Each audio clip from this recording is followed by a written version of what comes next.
Hi hello friends, நம்ம புதுசாக கொஞ்சம் பிளான்ஸ் வாங்கியிருக்கோம். 2 பிளான்ஸ் வெரைட்டி வாங்கியிருக்கேன். ஸோ ஒன்று வந்து ஆல்ரெடி என்கிட்ட இருக்குது. ஸோ இவங்க யார்கிட்டருந்து வாங்கியிருக்கேன் அப்படின்னா, பிளான்ஸி அப்படின்னு சொல்லிட்டு அவங்க பிளான் சேல் பண்ணிகிட்ருக்காங்க. ஸோ யாருக்காவது வேணும் அப்படின்னா அவங்களோட டீட்டெயில்ஸ் வந்து டிஸ்கிரிப்ஷனில் கொடுக்குறேன். ஃப்ரெண்ட்ஸ், இது நம்ம என்னென்ன பிளான்ஸ் வாங்கியிருக்கோம் அப்படின்னா, ரேபிடோஃபோரா பெர்டூசா அது வந்து எங்கிட்ட ஆல்ரெடி இருக்குது. ஸோ இன்னும் வேணும் அப்படின்னு சொல்லி ஒரு பிளான்ட் பெருசாகவே வாங்கினேன். ஃப்ரெண்ட்ஸ், இன்னொரு பிளான்ட்டு கொஞ்சம் ரேரான வெரைட்டி தான். இது வந்து மான்சரால பின்னாட்டி பாட்டிடா அப்படிங்கிற ஒரு வெரைட்டி. இது வந்து மான்சரா பெரும் மாதிரியே இருக்குது. ரொம்ப அழகாக இருக்குது. இது வாங்கின உடனே பாட்டில் அழகாக செட் பண்ணிட்டேன்.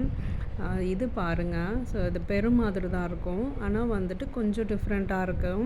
ஸோ இது ஃபெனஸ்ட்ரேஷன் வரும்போது வித்தியாசமாக இருக்குது. நான் வந்து அதனோட பிக்சரை வந்து லாஸ்ட்டாக அட்டாச் பண்ணியிருக்கேன் பாருங்கள். ஸோ ரொம்ப அழகாக இருக்குது. ஸோ இன்றைக்கான வீடியோ அவ்வளோதான். பை.